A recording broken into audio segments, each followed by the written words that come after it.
Welcome back, everyone. Tonight, we travel deep into one of history's greatest mysteries, a story that has fascinated philosophers, explorers, and dreamers for over 2,000 years. So sit back, relax, and open your imagination because together, we are diving beneath the waves in search of a lost world that refuses to be forgotten. For more than 2,000 years, one mystery has refused to sink beneath the waves. It began with a single story told by a single philosopher, yet it grew into the greatest legend of a lost civilization the world has ever imagined. Plato called it Atlantis, a mighty island empire beyond the Pillars of Hercules, richer than any kingdom of its age and powerful enough to challenge the ancient world. But in the end, he said, it vanished in one terrible night, swallowed by the sea without a trace. Imagine the scene: towering temples of marble and gold, harbors filled with shining ships and traders from distant lands.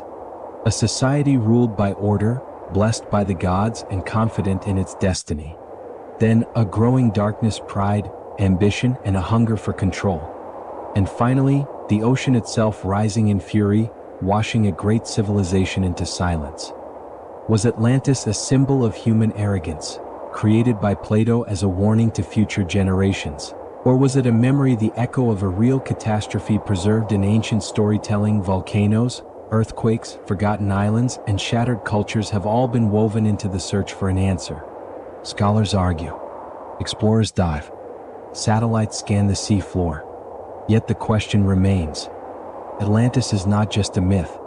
It is a mirror reflecting what we fear, what we dream, and what we hope to find beneath the unknown. And tonight, we go back to the beginning, to Plato's tale, to the empire that rose in brilliance and fell in darkness. This is the story of a lost world that still refuses to die. The story of Atlantis begins not in the ocean, but in the mind of one man, Plato, the most influential philosopher of ancient Greece. Around 360 BCE, he wrote two dialogues, Timaeus and Critias, and inside them, almost casually, he described a powerful island civilization that existed 9,000 years before the time of Athens. According to the dialogue, Atlantis lay beyond the Pillars of Hercules, the ancient name for the Strait of Gibraltar, ruling over many lands and commanding a navy unmatched in the known world. Plato claimed the tale came from Solon, a respected Athenian lawgiver who supposedly learned it from Egyptian priests during his travels.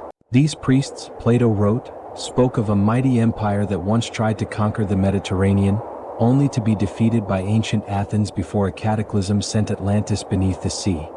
The message was clear: nations fall not from weakness, but from moral decay. To Plato, Atlantis was more than a story, it was a lesson. He used it as a contrast between two worlds: the disciplined, virtuous Athens he admired, and a wealthy empire corrupted by its own ambition. In this light, Atlantis had a purpose. It warned humanity that greatness without virtue leads to ruin. But here is the mystery that still divides scholars today. Did Plato invent Atlantis as political symbolism, the same way he used fictional settings in other works?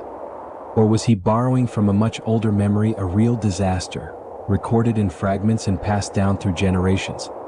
Because Plato is our first and only original source. Every theory, every expedition, and every modern debate ultimately points back to his words. And that is where the search begins, with a philosopher who may have preserved the final echo of a forgotten world. Plato described Atlantis as a civilization that seemed almost unreal in its greatness, a shining empire blessed with abundance, knowledge, and order. Its capital city, he wrote, was built in concentric rings of land and sea, connected by canals and guarded by mighty walls of red, white, and black stone. At the center stood a grand temple dedicated to Poseidon, its walls plated with precious metals and its pillars wrapped in gleaming orichalcum, a legendary alloy said to shine like fire. Atlantis commanded wealth beyond measure. Rivers and fertile plains fed its people. Rare metals, exotic animals, and fine timber flowed through its harbors. Their navy, thousands of sleek, powerful ships, gave Atlantis control over distant lands, projecting strength across the known world. To their allies, the Atlanteans were skilled builders, master planners, and unmatched navigators. To their rivals, they were a force that could not be challenged. But Atlantis was not just rich, it was organized. Plato described a society divided into castes, ruled by 10 kings. each loyal to the laws set by the first sons of Poseidon. At its peak, Atlantis embodied balance, discipline paired with prosperity, faith paired with innovation. Roads, bridges, irrigation systems, and grand palaces showed a level of engineering that, to Plato's readers, bordered on the miraculous. Yet beneath that brilliance, a shadow was growing. As Atlantis expanded its reach, confidence turned to pride, and pride to hunger. The empire that once sought harmony began to crave domination. Wealth bred ambition. Power fed arrogance. And in the eyes of the gods, Plato wrote, the Atlanteans had forgotten the virtues that made them great.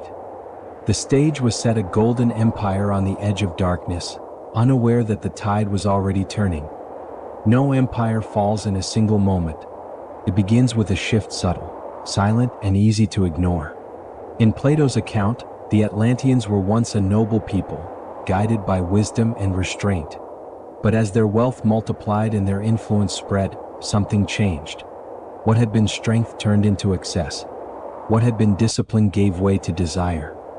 Atlantis no longer looked inward for harmony. It looked outward for conquest. Its rulers, once bound by sacred laws, began to bend those laws for their own ambition. Their divine nature, Plato wrote, faded away. Pride became the new currency of the empire.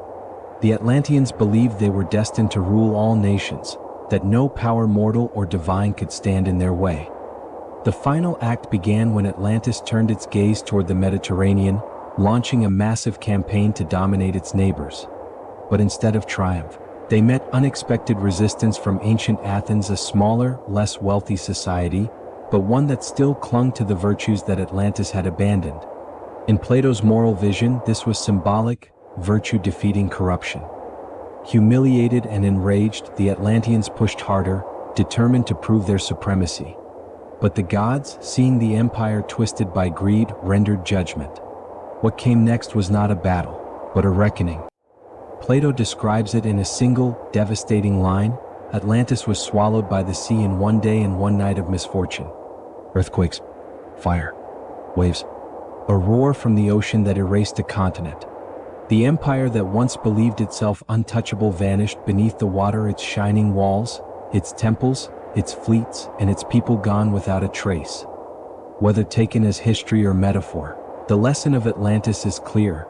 No civilization, no matter how great, is immune to the weight of its own arrogance. It began, Plato wrote, with a trembling beneath the earth. At first, it might have felt like nothing, a distant rumble, a shiver running through stone. But then the ground split and the sea answered. In a single night, Atlantis faced a chain of disasters so sudden and violent that no empire, no matter how advanced, could escape. Imagine the scene through ancient eyes. The marble pillars of the great temples shaking as lamps crashed to the floor. Streets buckling. Towers leaning. The proud harbors that once welcomed fleets now heaving under monstrous waves. The ocean surged inland, tearing ships from their moorings and hurling them into the city they once served. Then came the fire. Plato hints at a cataclysm born not of war, but of nature itself: earthquakes, floods, and a fury from below, as if the island sat atop a restless wound in the earth's crust. What modern geology calls tectonic rage, the ancients could only see as divine punishment. The sky darkened. Stone collapsed. The sea roared louder than any army. And as quickly as it began, it was over. By sunrise, Atlantis was gone. The island that once glowed with gold and orichalcum lay buried beneath the water, swallowed by mud, silt, and silence. No ruins in sight. No survivors to tell the tale. Only the ocean calm again, as though nothing had happened. To the ancient world, it was the perfect vanishing act. A civilization erased not over centuries, but in mere hours. This is why Atlantis became an obsession. Earthquakes and tsunamis are real. Entire coastlines have vanished in history. So the question that has haunted scholars ever since is simple: was Plato describing an impossible myth, or a memory of a real disaster that ancient peoples once witnessed? The world had lost Atlantis, but mythology, curiosity, and science would spend the next 2 millennia trying to bring it back. From the moment Plato's dialogues were rediscovered in Europe, Atlantis ignited a question that scholars still wrestle with today: did Atlantis ever exist, or was it only a story with a moral purpose? For many historians, Atlantis was Plato's warning, a political allegory disguised as a legend. Just as he used fictional settings in other works, Plato may have crafted Atlantis to contrast virtue and corruption. In this reading, Athens represented an ideal society, while Atlantis became a cautionary symbol of how power can rot from within. But there is another side to the debate, one that refuses to dismiss the story so easily. These researchers argue that myths often grow from seeds of truth. Flood stories exist in cultures across the world, from Mesopotamia to India to the Americas. Entire cities have been lost to earthquakes, volcanoes, and tsunamis. Could Plato have been preserving a distorted memory of a real disaster passed down through generations? Skeptics point to one problem: Plato is the only primary source. No earlier Greek text, no Egyptian record, no independent chronicle confirms Atlantis. Without evidence, they say, the burden of proof is too heavy. Yet believers counter with a different question. If Atlantis was purely symbolic, why did Plato fill it with such specific geography, measurements, customs, and dates? Why name the Pillars of Hercules? Why describe canals, harbors, mountains, and plains with such precision? Allegories rarely demand this much detail. The result is a stalemate that has lasted for over 2,300 years. To some, Atlantis is philosophy wrapped in myth. To others, it is history buried by time. And between those two poles lies the mystery, a place where science, archaeology, and imagination collide. To move forward, we follow the evidence. And the strongest theory points not to the Atlantic Ocean, but to a once great civilization much closer to Greece. A place shattered by one of the most violent eruptions in human memory. Of all the theories surrounding Atlantis, one stands above the rest in the eyes of historians and geologists: the idea that Plato's story was inspired by the Minoan civilization, a powerful maritime culture that flourished in the Aegean Sea over 3,500 years ago. Centered on the island of Crete and closely linked to Thera, modern Santorini, the Minoans built advanced cities, traded across the Mediterranean, and mastered the sea with a navy rivaling any ancient power. Then came the cataclysm. Around 1600 BCE, the volcanic island of Thera exploded in one of the largest eruptions in recorded history. The blast reshaped the island, collapsed its center into the sea, and sent towering tsunamis racing across the Aegean. Some scientists believe waves more than 30 meters high slammed into Crete, devastating Minoan ports, crippling its fleet and plunging the civilization into chaos. What followed was decline, invasion, and eventual collapse. The parallels with Atlantis are striking. A maritime empire, sudden destruction by the sea, a society remembered in fragments. And here is where the theory becomes compelling: the Minoans were real and their disaster was real. If the story traveled from survivors to neighboring cultures, then through centuries of retelling, Egypt, Solon, Plato details could have warped, magnified, and mythologized. The timeline does not perfectly match Plato's 9,000 years, but many scholars believe that number was symbolic, mistranslated, or exaggerated through ancient numerology. After all, ancient storytellers were often more concerned with moral truth than mathematical precision. In this view, Atlantis is not a fantasy continent in the Atlantic Ocean, but a memory of the Minoans, a brilliant civilization swallowed by nature, later reshaped by Plato into a philosophical drama. It is the theory that anchors the myth to the real world. But it is not the only possibility. Beyond Greece and the Aegean lies another, more controversial candidate: a place in the Sahara Desert that seems, impossibly, to match Plato's descriptions ring for ring. Far from the ocean, in the blazing heart of the Sahara Desert, lies a geological formation so strange that it has captivated explorers, geologists, and Atlantis hunters alike. Called the Rikhat structure, or more dramatically, the Eye of the Sahara, it is a massive set of concentric rings, circular, layered, and unmistakably similar to the layout Plato described for the capital of Atlantis. Seen from above, it looks like a colossal target carved into the earth, 40 kilometers wide, as if the desert itself were keeping a secret. Those who support this theory argue that the eye matches key details from Plato's text: rings of land and water, mountains to the north, an open plain, and rivers that once shaped the region. Satellite studies confirm that the Sahara was not always a desert. Thousands of years ago, this land was green, fertile, and filled with lakes, animals, and human settlements. Could a forgotten civilization have once existed here, later erased by time and desertification? Skeptics, however, challenge the idea. The Rick-Hat structure, they insist, is a natural geological dome, shaped by erosion over millions of years, not by human hands. And they point out a major flaw. Atlantis was described as being beyond the Pillars of Hercules and eventually swallowed by the sea, not stranded in the middle of a continent. Yet the Eye of the Sahara refuses to leave the conversation. Its scale, its shape, and its mystery keep the theory alive. For many, it represents a possibility, not that the Sahara is Atlantis, but that history may hide lost chapters in places we least expect. Whether coincidence or clue, the Rick-Hat structure fuels the modern imagination. And it reminds us of something essential. Until evidence is found, the search for Atlantis is as much about questions as answers. Beyond the Aegean and the Sahara, the search for Atlantis stretches across the entire globe. Because Plato placed the lost civilization beyond the Pillars of Hercules, many explorers believe Atlantis must lie somewhere in or around the Atlantic Ocean. Over the centuries, theories have pointed to the Azores, the Canary Islands, and even submerged plateaus on the Atlantic seafloor. Supporters argue that ancient shorelines now lie deep underwater due to rising seas after the Ice Age, potentially hiding ruins far below modern reach. Others look west, toward the Caribbean and the Bahamas, where mysterious underwater formations like the Bimini Road have fueled speculation. Some claim these structures are remnants of ancient engineering. Skeptics counter that they are natural limestone formations fractured by time. Still, the allure of a warm, shallow sea hiding a drowned kingdom has kept the Caribbean theory alive. Then there is the boldest hypothesis of all, Antarctica. Proponents of this fringe idea suggest that Atlantis was once located on a temperate continent before a sudden shift in Earth's crust sent the landmass south, burying it beneath ice. Though mainstream science rejects this scenario, it demonstrates how powerful the Atlantis myth has become, a blank canvas for every imagination. In South America, a few researchers connect Atlantis to ancient cultures in Bolivia or Brazil, inspired by legends of golden cities and vanished empires.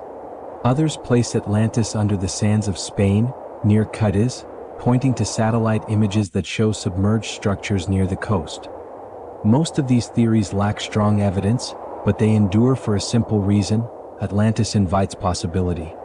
With so little known, the imagination fills the gaps. Until solid proof emerges, a ruin, a tablet, a name carved in stone, every ocean, desert, and ice field remains a potential clue. Few topics draw a sharper line between believers and skeptics than Atlantis. On one side stand archaeologists, historians, and geologists who rely on evidence, excavation, and verifiable data. On the other side are theorists, mystics, and independent researchers driven by patterns, coincidences, and the powerful idea that mainstream science may have overlooked something extraordinary. Scientists argue that extraordinary claims require extraordinary evidence. No inscriptions, no artifacts, no ancient maps, and no confirmed ruins mention Atlantis outside of Plato's text. To them, the entire discussion risks drifting into pseudoscience, a place where speculation outruns evidence. They also warn that romantic narratives can distort our understanding of real ancient cultures, overshadowing civilizations that did exist and did achieve greatness.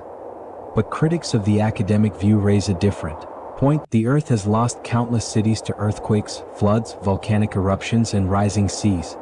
Entire coastlines have disappeared since the Ice Age. If a real civilization were swallowed by catastrophe thousands of years ago, why would we assume it left behind neat, obvious traces? They argue that science sometimes rejects possibilities too quickly, simply because they fall outside current models. Modern technology has intensified the debate. Satellite imaging, sonar seabed scans, and underwater drones have revealed sunken settlements across the world, from Japan's Yonaguni Monument to ancient coasts off India and Egypt. While none of these sites are Atlantis, they prove a larger truth: lost civilizations are real and history is incomplete. And so the conflict continues. Atlantis sits at the crossroads of science and imagination, too detailed to dismiss without thought, yet too unproven to accept as fact. Until hard evidence emerges, the legend forces us to confront a difficult balance, to stay open-minded but not uncritical, to wonder but not be deceived. Atlantis is more than a lost city, it is a psychological mirror. For over 2,300 years, people have projected their hopes, fears, and fantasies onto this single idea, that somewhere in our distant past, humanity reached a golden age, only to lose it in a single tragic moment. The story touches something primal. We are drawn to greatness, but haunted by fragility. Atlantis captures both. Writers, explorers, and dreamers kept the legend alive because it promises two irresistible possibilities. The first is wonder, the belief that history might be deeper, older, and more mysterious than we know. The second is warning, the idea that even the greatest civilizations can collapse when they forget their values. That duality gives Atlantis longevity. It is not just a place. It is a myth that teaches while it tempts. As centuries passed, each era reshaped Atlantis in its own image. Renaissance scholars saw it as a remnant of classical glory. Enlightenment thinkers imagined it as a cradle of science and reason. In the 19th and 20th centuries, novelists and occultists transformed Atlantis into a symbol of hidden wisdom and lost technology. Hollywood turned it into spectacle, glowing domes beneath the sea, crystal towers, and an ancient world waiting to be awakened. Modern pop culture ensured that Atlantis would never fade. From animation to video games, documentaries to blockbuster films, the myth reached new generations who had never opened Plato's books yet instantly understood the allure of a drowned utopia. What keeps Atlantis alive is not evidence, but emotion. We want it to be real. We want to believe that humanity once soared higher than history remembers, and that maybe, just maybe, something still lies beneath the waves, waiting to be found.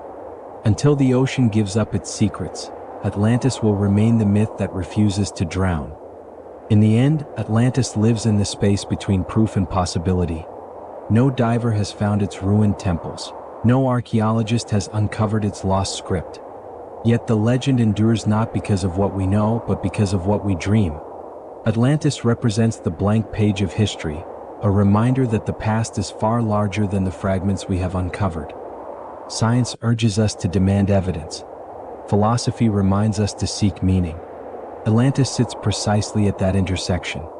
If it was only Plato's allegory, then it survives because the lesson is timeless. Civilizations fall when they lose their moral compass.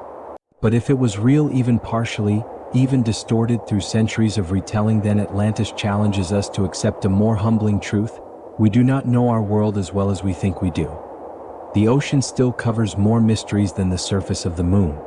Beneath its pressure and darkness lie drowned coastlines, forgotten settlements, and entire landscapes swallowed by the end of the Ice Age. Somewhere in those shadows, some still believe, an echo of Atlantis waits: a stone, a wall, a harbor buried under silt and silence. Perhaps one day technology will reveal the ocean floor in full detail, and the debate will end. Until then, the legend remains open, a doorway for curiosity, a spark for imagination. And maybe that is the true power of Atlantis. Not the certainty of its existence, but the hunger it creates in those who search. The waves have taken many worlds. Atlantis is simply the one we refuse to let go. Thank you for joining me on this journey into one of the world's most enduring mysteries. If you enjoyed this exploration, do not forget to like, subscribe, and share your thoughts below. Do you believe Atlantis was real, symbolic, or something in between? I would love to hear your perspective. Until next time, stay curious, stay questioning, and stay open to the mysteries that still lie beyond the edge of our maps. Good night, and see you in the next story.